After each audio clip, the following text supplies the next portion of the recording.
Boris Johnson agreed to restart Brexit talks tonight after the European Union caved on his demands to compromise. Michel Barnier finally admitted defeat in his battle to keep Britain tied to Brussels in a last-ditch bid to salvage the wrangling over EU-UK future relationship pact. He agreed to travel to London tomorrow for showdown talks with UK counterpart Lord Frost and has declared a deal by mid-November is within reach.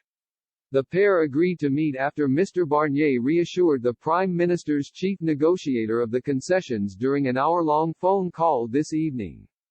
The Brussels diplomat offered the Prime Minister an olive branch by stressing any future trade deal would respect Britain's sovereignty.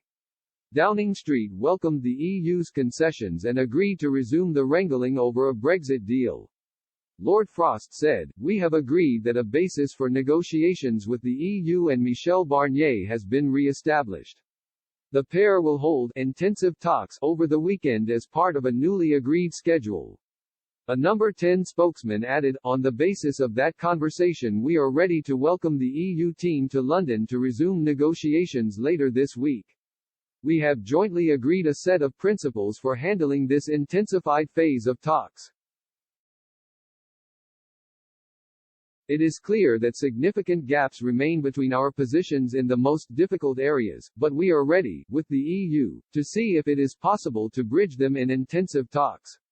In a last-gasp climb-down, Mr. Barnier vowed to seek the necessary compromises on both sides, in an attempt to convince Downing Street back to the negotiating table.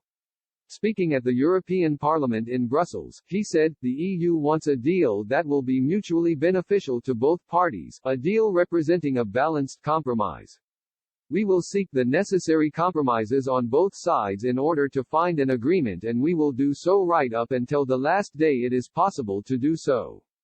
Mr. Johnson last week paused negotiations to ramp up preparations for a no-deal Brexit, warning Brussels he would only sanction future talks if the bloc signalled acceptance that movement needs to come from the EU side as well as the UK.